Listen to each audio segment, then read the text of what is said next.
नमस्कार विद्यार्थी मित्रांनो, आपल्या आयुष्यात संज्ञापनाचं महत्त्व खूपच आहे. व्यवस्थापकालाही संज्ञापन म्हणजे कम्युनिकेशन येणं ही अत्यंत महत्त्वाची गोष्ट आहे. हे संज्ञापन किती प्रकारांनी करता येईल आणि त्यासाठी कोणकोणती माध्यमे उपलब्ध आहेत याचा विचार करणं आवश्यक ठरतं.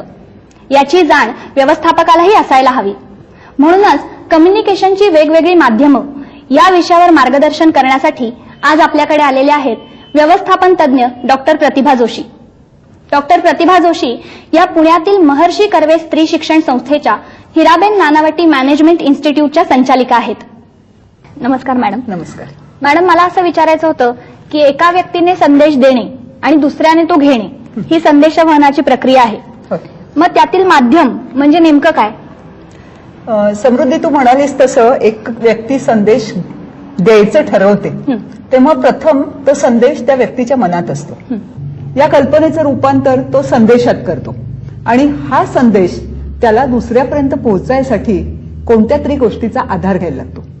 कधी कधी हा लेखी स्वरूपात जातो, कधी कधी तो बोलून दाखवतो, कधी विशिष्ट हावभाव चिन्ह याच्यातून तो जाऊन पोहोचतो. तर संदेश पोहोचवण्यासाठी या ज्या कोणत्या गोष्टीचा उपयोग केला जातो त्याला आपण माध्यम असं म्हणतो. एक उदाहरण घ्यायचं झालं तर आपण रस्त्यावरचा ट्रॅफिक पाहतो. आता या ट्रॅफिकमध्ये कोणी कुठून कसं जायचं हे जर एखाद्याने सांगायचं ठरवलं तर ते शक्य होणार नाही. पण ट्रॅफिक पोलीस त्याचे लाईट्स लावतात आणि या लाईटवरून हिरवा लागला की जायचं किंवा केशरी लागला की थांबायचं हे आपल्याला आपोआप कळतं. तेव्हा तिथे इलेक्ट्रॉनिक माध्यमाचा वापर त्यांनी केलाय आणि आपल्यापर्यंत संदेश पोहोचवलाय असा त्याचा अर्थ असतो. तर अशी विविध माध्यमं आहेत आणि त्यांचा अतिशय चांगला उपयोग हा संज्ञापनामध्ये होऊ शकतो. मॅडम, संज्ञापनाचं माध्यम म्हणजे नेमकं काय हे आपण पाहिलं. मग संदेशाच्या देवघेवीसाठी कोणकोणती माध्यमं वापरता येतात? संदेशाच्या देवघेवीसाठी काही माध्यमं आहेत ती परंपरागत आहेत तर काही अलीकडच्या काळामध्ये विकसित झाली आहेत. एक रूढ पद्धतीने वापरलं जाणारं माध्यम म्हणजे लिखित संज्ञापन. आता ज्या वेळेला आपल्याला संदेश पाठवायचा असतो तो खूप तपशीलवार असतो किंवा ज्याचं रेकॉर्ड होणं आवश्यक असतं, असा संदेश हा नेहमी लेखी पाठवणं चांगलं.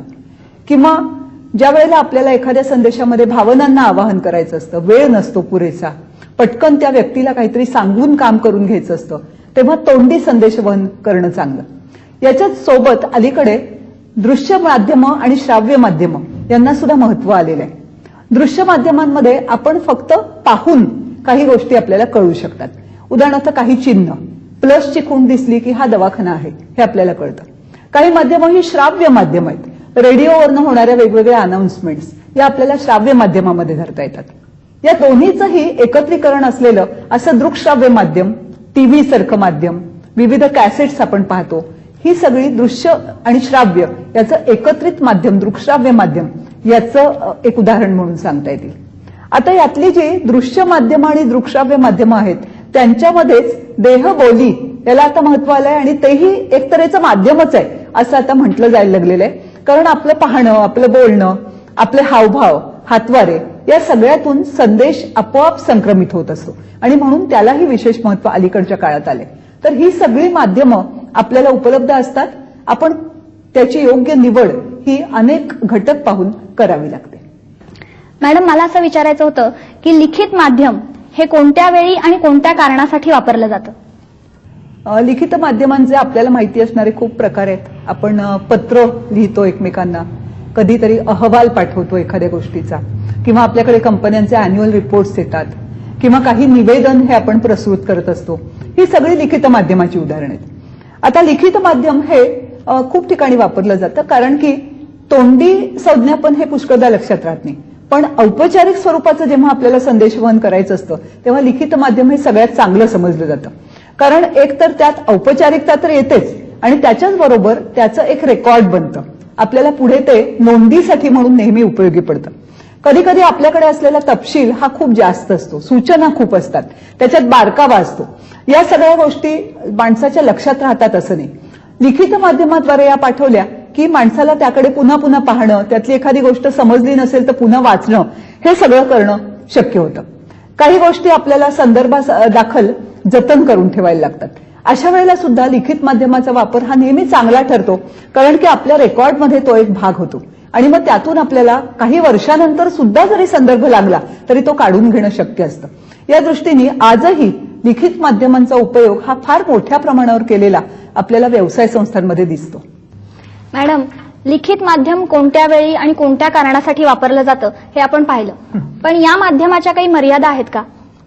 या माध्यमाच्या मर्यादा संज्ञापकाला नेहमीच लक्षात घ्यायला लागतात. कारण लिखित माध्यमाचा तो जेव्हा वापर करतो तेव्हा एक गोष्ट नक्की आहे की त्याला त्याच्या मनातला संदेश हा लिहून काढावा लागतो आणि तो स्पष्ट शब्दात त्या शब्द एकदा ते पोहोचल्यानंतर संज्ञापिताकडे त्याच्यात बदल करणं शक्य नसतं. म्हटल्यानंतर ते बरोबर जातायत का नाही हे त्याला पाहिलं पाहिजे. परत तो लिहित असताना त्याच्यामध्ये कुठल्याही तऱ्हेने त्याचं दिसण्याचा भाग किंवा भावना या त्याला इतर कोणत्या माध्यमातून देता येणार नाहीयेत. म्हणजे त्याला त्या केवळ लेखी स्वरूपातच उतरतील ना हेही बघावं लागतं. त्याचबरोबर तो जर खूप लांबलचक झाला संदेश तर तो मध्येच कुठेतरी माणसाचा इंटरेस्ट संपेल आणि मग तो पुढचा वाचणारच नाही अशी शक्यता असते, किंवा वाचला तरी तो समजावून घेणार नाही अशी शक्यता असते. म्हणजे ते मोजक्या शब्दामध्ये सांगितलं पाहिजे हाही एक भाग महत्वाचा ठरतो.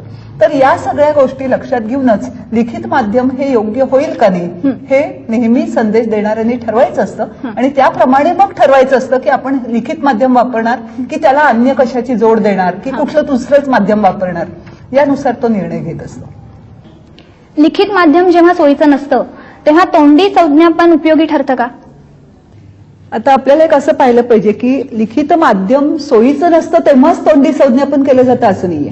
तर लिखित माध्यमाच्या जोडीला सुद्धा काही वेळा तोंडी संज्ञापन केलं जातं. भाषणं, चर्चा, दूरध्वनीवरून केलेलं संभाषण ही सगळी तोंडी संज्ञापनाची उदाहरणं आहेत. आता खूप वेळा कसं होतं की लेखी आपण जेव्हा एखादी गोष्ट लिहून पाठवतो त्यावेळेला त्याच्यामध्ये एक तऱ्हेचा ड्रायनेस येतो, कोरडेपणा येतो आणि फारच औपचारिक होतं ते. पुष्कळदा आपल्याला इतकं औपचारिक संदेशवहन नको असतं. आपल्याला त्या व्यक्तीपर्यंत जाऊन पोहोचायचं असतं, त्याच्याशी बोलायचं असतं. आपण संदेशवहन करत असताना एकतर्फी संदेशवहन करतो आहोत असं जाणवून द्यायचं नसतं. लिखित संदेशवहनात खूप वेळा असं होतं की तुम्ही सांगितलं आणि मी ते करायचे. परंतु तोंडी संदेशवहन हे अशा वेळेला उपयुक्त ठरतं अशा कारणाने की आपण तोंडी बोलत असताना दुसऱ्या व्यक्तीला आपण सहभागी करून घेतो. एखादा प्रश्न विचारतो, एखादी सूचना विचारतो, कळलंय का नाही हे विचारतो, त्याचं मत काय आहे असं आपण विचारतो आणि त्यावेळेला त्याच्या प्रतिक्रिया जाणून घ्यायला, आपलं संदेशवहन कळलंय का नाही हे समजावून घ्यायला असं आपल्याला नेहमी वाव मिळतो. शिवाय समोरची व्यक्ती बघून बदल करणं हे लेखी संदेशवहनात कठीण असतं. परंतु तोंडी संदेशवहनामध्ये मात्र समोरची व्यक्ती पाहून आपल्याला त्यामध्ये बदल करता येतात. काही व्यक्ती अशा असतात की त्यांना औपचारिकपणा फारसा आवडत नाही. अशा व्यक्तीशी तोंडी संदेशवहन करताना आपण अगदी मित्रत्वाच्या भावनेने नेहमीच्या बोलीभाषेतले शब्द वापरून असं सुद्धा संदेशवहन करू शकतो आणि त्याचा प्रभाव हा त्यामुळे नक्की वाढतो. म्हणून तोंडी संदेशवहन हे लेखी सोयीचं नसेल तेव्हा आणि लेखीच्या जोडीने असं दोन्ही वेळेला वापरलं जातं. मॅडम, तोंडी संज्ञापन नेहमीच उपयोगी पडतं का त्याच्या काही मर्यादा आहेत? तोंडी संज्ञापन सगळ्या परिस्थितीत नाही उपयोगी ठरत, त्याच्या काही मर्यादा आहेत. एक तर असं होतं की आपण तोंडी संज्ञापन करतो तेव्हा त्याची काही नोंद नसते. त्यामुळे दुसऱ्या व्यक्तीने त्यातला जर काही भाग विसरतेपणी सोडून दिला तर आपल्याला नंतर जाब जबाब, साक्षी पुरावे या गोष्टी करणं आपल्यावरती बंधनकारक होतं आणि ते मोठं त्रासदायक होतं. कधी कधी तोंडी संज्ञापन आपण करत असताना विषय थोडासा क्लिष्ट असतो आणि अशा वेळेला आपण तो सांगायच्या भरामध्ये खूप जास्त प्रमाणामध्ये चर्चा करतो, खूप जास्त प्रमाणात सांगतो. ते दुसऱ्या माणसाला कधी कधी कंटाळवाणं होतं आणि म्हणून तोंडी संज्ञापन सोपं, सुटसुटीत, साधं असं जेव्हा असेल तेव्हा करावं. कधी कधी असं होतं की वेळ नसतो आपल्याकडे आणि आपण तोंडी संज्ञापन करायला गेलो की प्रतिक्रिया, चर्चा, प्रश्न हे सुरू होतात आणि ते जर आपण मध्येच कट करावेत तर दुसऱ्या माणसाला मला मग सांगायला कशाला आलात, माझं मतच जर लक्षात घ्यायचं नव्हतं तर असं काहीचं म्हणावं असं वाटतं. हे टाळायचं असेल तर मग लेखी एकतर्फी संज्ञापन करणं हे कधीही चांगलं. अलीकडे बऱ्याच व्यवसाय संस्था असं करतात की वेळ वाचावा आणि त्वरित कृती व्हावी याच्यासाठी तोंडी संज्ञापन करतात आणि त्याला जोड म्हणून नंतर लेखी स्वरूपात ते लिहितात आणि पाठवून देतात. म्हणजे मग नोंदही राहते आणि आपल्याला जी अपेक्षित कृती चटकन हवी असते ती पण होऊ शकते. लेखी आणि तोंडी कम्युनिकेशनमध्ये भाषा ही महत्वाची ठरते, पण जेव्हा बोलणारा आणि ऐकणारा यांच्यामध्ये भाषेचा अडसर ठरतो तेव्हा कम्युनिकेशन साधण्यासाठी इतर कोणत्या गोष्टी महत्वाच्या असतात? अलीकडे वेगवेगळ्या प्रांतातले लोक व्यवसाय संस्थांमध्ये कामाला येत असल्यामुळे भाषेचा अडचण हा जास्त जाणवायला लागलाय. इतकंच नाही तर परदेशामध्ये आपले लोक जाणं, परदेशी लोक आपल्याकडे येणं हाही भाग व्हायला लागलेला आहे. आता अशा तऱ्हेने जेव्हा लेखी किंवा तोंडी संज्ञापन करताना जाणवतं की आपण जे शब्द वापरतोय, आपण जी भाषा वापरतोय ती समोरच्या माणसापर्यंत पोहोचत नाहीये, त्यावेळेला पुष्कळदा मनुष्य हा देहबोलीचा किंवा हातवाऱ्यांचा असा सुद्धा वापर करतो. काही वेळेला आपल्याला याला ठराविक चिन्ह ही सुद्धा वापरामध्ये आणता येतात किंवा काही व्हिज्युअल्सचा सुद्धा उपयोग आपल्याला करता येतो. उदाहरण द्यायचं झालं तर एखाद्या प्रोडक्शन डिपार्टमेंटमध्ये विविध विभाग असतात. त्या प्रत्येक विभागाने नक्की किती उत्पादन केलं हे जर दाखवायचं असेल तर तोंडी किंवा लेखी लिहून कळवण्याऐवजी त्याचा एखादा चार्ट जर नोटीस बोर्डवर लावला तर तो लोकांना अधिक परिणामकारक वाटतो.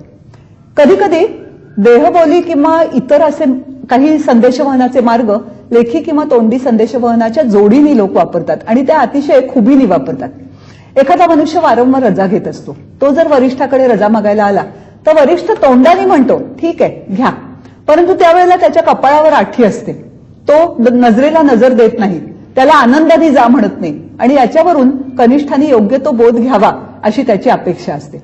म्हणून लिखित आणि तोंडी संज्ञापनाच्या जोडीने अन्य अशा खाणाखुणांचा किंवा चिन्हांचा असाही वापर जर केला तर त्याचा नक्कीच चांगल्या प्रकारे उपयोग होऊ शकतो. समृद्धी, मगाशी आपण बोलताना एक उदाहरण घेतलं की एखादा व्यक्ती रजा मागायला आला आणि साहेब हो म्हणतो पण प्रत्यक्षात मनात वेगळं असतं. हे कसं घडतं हे आपण आता एक प्रसंगच दाखवूया. साहेब साहेब येऊ का? साहेब साहेब जरा रजा हवी होती. रजा परत साहेब ते मागच्या वेळी जी घेतली ना ती मेडिकल होती. आता बरं आहे ना? म्हणजे हो सर, म्हणजे मी बरं आहे सर, माझी आजी आजारी आहे म्हणून मला गावाला जायचंय.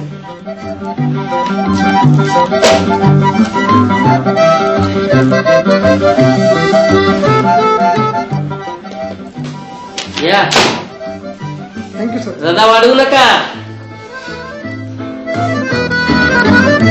मॅडम, व्हिज्युअल्स किंवा दृश्य संदेशवहन हे त्या त्या व्यक्तीवर अवलंबून असतं का ठराविक व्हिज्युअल्सचे काही ठराविक अर्थ असतात? दोन्ही गोष्टी खऱ्या आहेत. कारण काही वेळा असं असतं की आपल्या परिचयातली किंवा रोज आपण ज्यांच्याशी व्यवहार करत असतो अशी जी माणसं असतात त्यांना काही विशिष्ट प्रकारचे हावभाव, काही विशिष्ट प्रकारचे हातवारे, चेहऱ्यावरचे भाव हे त्यांचे आपल्याला माहितीचे होतात, सवयीचे होतात आणि त्यावरून आपल्याला अंदाज येऊ शकतो.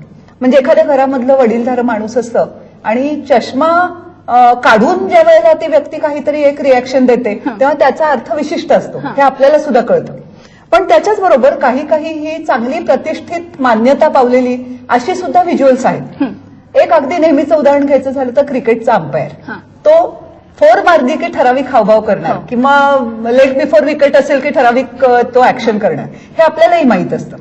किंवा आपण ट्रॅफिक पोलीस पाहिला तर त्याचे सुद्धा काही ठराविक असे हावभाव किंवा व्हिज्युअल्स असतात की ज्याचे अर्थ आपल्याला माहिती असतात.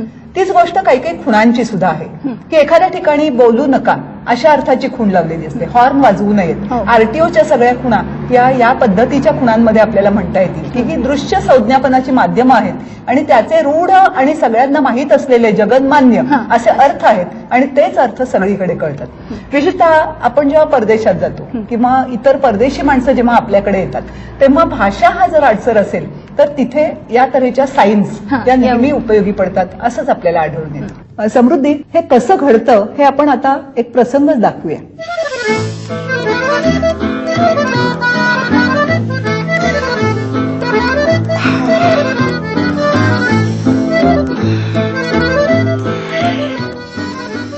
का सिस्टर, या डॉक्टरनी अशी पोटाची बरीच ऑपरेशन केलेली असतील ना? हो, रोज 5-7 असतातच की. रोज 5-7? अरे वा, रोज 5-7, वा वा. ते भूल ऑपरेशन ऐक गाव हे ते भूल देतात ना, मी शुद्धीवर पुन्हा कधी येईल मग? ऑपरेशन झाल्यावर 10 मिनिटात. संपल्यानंतर 10 मिनिटात. ऑपरेशन संपल्यानंतर 10 मिनिटांनी, ते ऑपरेशन संपल्यानंतर 10 मिनिटांनी शुद्धीवर येईल म्हणतायत. हो, यांना काही घेणं नाही. सिस्टर, हो सिस्टर, काय डॉक्टरांचा हात चांगला ना म्हणजे अहो का काळजी करताय? एक्सपर्ट आहेत ते. एक्सपर्टच वाटतं. लोक खूप मानतात त्यांना. मानतात. वा. ते बा आलेच डॉक्टर. कुठे आहेत डॉक्टर? Good morning.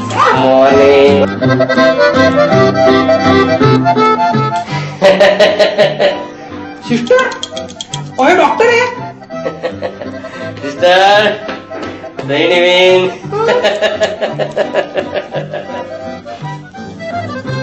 अरे बापरे, हे माझं ऑपरेशन करणार. मॅडम, हल्ली ऑडिओ व्हिज्युअल माध्यमांचा देखील खूप वापर होतो. त्याचे काही विशेष फायदे आहेत का? ऑडिओ व्हिज्युअल माध्यमांचा वापर हल्ली खूपच वाढला आहे, कारण की लोकांना असं लक्षात आलंय की कुठलंही संदेशवहन जर परिणामकारक करायचं असेल हां. तर त्याला दृश्य, श्राव्य किंवा दृकश्राव्य हां. या तिन्ही माध्यमांचा जिथे शक्य असेल तिथे वापर केला पाहिजे. बरं. परिणामकारकता वाढते, लोकांच्यावर अपील करता येतं पटकन, लोकांना समजतं पटकन. हे सगळे त्याचे फायदे आहेत. समृद्धी, आता आपण जे बोलतोय ना एकमेकींशी, हे खरं म्हणजे दृकश्राव्य माध्यमाचं चांगलं उदाहरण आहे. हां. समजा हाच कार्यक्रम फक्त श्रवण करण्याचा असता किंवा आपली मुक्त विद्यापीठाची पुस्तकं आहेत हां. त्याच्यातूनही हा भाग वाचता येतो. पण आपण जेव्हा बोलतो तेव्हा त्या बोलण्याच्या संदर्भात ज्या काही शंका येतात, जो मुद्दा आपला स्पष्ट होत नाही, हां. तो तू ताबडतोब विचारतीयस हां. आणि तो मी ताबडतोब स्पष्ट करून सांगतेय. बरोबर. या प्रक्रियेमध्ये आपल्याला प्रेक्षक पाहत असल्यामुळे आणि आपलं बोलणंही ऐकत असल्यामुळे निश्चितच संदेशवहन याविषयीची त्यांना मिळणारी माहिती ही जास्त परिणामकारकपणे त्यांच्यापर्यंत पोहोचू शकेल असं मला वाटतं. मॅडम, अलीकडे देहबोली किंवा बॉडी लँग्वेज हा शब्द खूप वापरला जातो. मग कम्युनिकेशनमध्ये देहबोली किंवा बॉडी लँग्वेजला एवढं महत्व का आलंय? बॉडी लँग्वेज म्हणजे फक्त शरीराच्या हालचाली एवढ्यापुरता हा अर्थ मर्यादित नाहीये. तर आपल्या शरीराचे जे वेगळे भाग आहेत त्या सगळ्यांचाच आपापल्या परीने संदेशवहनामध्ये उपयोग होतो. आपल्या घरामध्ये कधीतरी पाहुणे येतात आणि छोटा मुलगा दंगा करत असतो किंवा काही गोष्टी सांगू नयेत अशा बोलायला लागतो अभावितपणे. त्यावेळेला त्याची आई नेत्रपल्लवी करून त्याला दाबत असते की हे आता बोलू नकोस किंवा तू बाहेर जा. किंवा एखादा मित्र असतो, तो ऑफिसमध्ये डोकावतो, आपण बिझी असतो आपल्या कामामध्ये, मग तो दरवाजातनच हावभाव करून सांगतो की नंतर मला फोन कर म्हणून. तर हे जे हावभाव आहेत किंवा हे जे डोळे म्हणा, हात म्हणा किंवा चेहऱ्यावरच्या आपलं ओठ म्हणा, या सगळ्याचा वापर आपण जो करत असतो या सगळ्याला मिळून देहबोली असं अलीकडे म्हटलं जातं. आता हा एक संदेशवहनाचा अतिशय प्रभावी असा प्रकार आहे. याचं कारण शब्दातनं जे व्यक्त होत नाही ते पुष्कळदा देहबोलीमधनं व्यक्त होतं. एखाद्या आपल्या मित्राच्या घरी एखादा वाईट प्रसंग घडला असेल तर आपण त्याच्याकडे जातो आणि शब्द बोलण्याऐवजी फक्त त्याच्या पाठीवर हलके थोपटतो. एवढं केलं तरी सुद्धा त्याला कळतं की त्याच्या दुःखामध्ये आपण सहभागी आहोत. त्याचप्रमाणे एखाद्या कार्यालयामध्ये एखादा मनुष्य अतिशय चांगलं काम करून दाखवतो. वरचा ऑफिसर जो एरवी कडक शिस्तीचा असतो तो येतो आणि हस्तांदोलन करतो. याच्यातच त्या व्यक्तीचा केवढा तरी मान झाल्यासारखं होतं. म्हणून माणसाच्या शरीराचा, हावभावांचा, हालचालींचा, त्याच्या आवाजाच्या चढ उताराचा, या सगळ्याचा वापर हा परिणामकारक संदेशवहन होण्यासाठी नेहमी केला जातो आणि तो अलीकडे खूपच महत्वाचा ठरायला लागलेला आहे. कारण ऑडिओ व्हिज्युअल्सला अलीकडे खूप महत्व आलेलं आहे. मॅडम, लेखी, तोंडी, दृश्य, श्राव्य अशी कितीतरी माध्यमं आज आपल्याला उपलब्ध आहेत. मग यातून योग्य माध्यम कसं निवडायचं? आता योग्य माध्यम कसं निवडायचं हे संज्ञापनाचे जे मूल घटक आहेत त्यांच्यावर बऱ्याच अंशी अवलंबून आहे. उदाहरणार्थ संदेश देणारा. आता संदेश ज्याला द्यायचा आहे त्या व्यक्तीला जर प्रभावी पद्धतीने तोंडी एखादी गोष्ट सांगता येत नसेल तर त्यांनी तोंडी माध्यमाचा वापर करण्याऐवजी लेखी पद्धतीने संदेश लिहून पाठवणं कधीही चांगलं. याच्या उलट संदेश घेणारी जी व्यक्ती असेल त्याला जर तपशील लक्षात राहत नसेल तर त्याला लिखित स्वरूपात संदेश पाठवणं चांगलं. एखाद्या व्यक्तीला एखादी गोष्ट सांगितली की ती त्वरित लक्षात येते असं जर आपल्या आढळत असेल किंवा ती व्यक्ती सांगितलेल्या गोष्टी कधी सांगितल्या नाही असं म्हणत नसेल तर त्याला तोंडी संदेशवहन पुष्कळदा चांगलं पडतं. आपल्या हाताशी वेळ किती आहे याच्यावरती सुद्धा संदेशवहन कसं होणार हे अवलंबून असतं. एखाद्या ठिकाणी आग लागली आहे आणि अग्निशमन दलाचा बंब हा तिथे न्यायचा आहे तर अशा वेळेला तुम्ही चर्चा हे माध्यम वापरून चालणार नाही.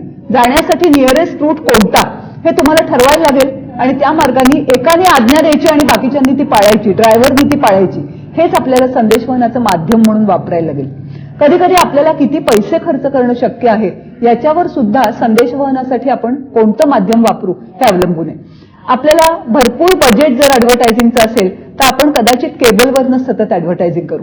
पण आपल्याकडे जर मोजकं बजेट असेल तर जे मासिक वारंवार पुन्हा पुन्हा वाचलं जातं, ज्याच्यामधली जाहिरात ही बराच काळ टिकून राहण्याची शक्यता असते, असं माध्यम कदाचित आपण वापरू. म्हणून हे जे सगळे मूलघटक आहेत जाहिरातीचे, ते मूलघटक लक्षात घेऊन त्याला योग्य ठरेल अशा तऱ्हेचं माध्यम हे आपण निवडावं लागतं.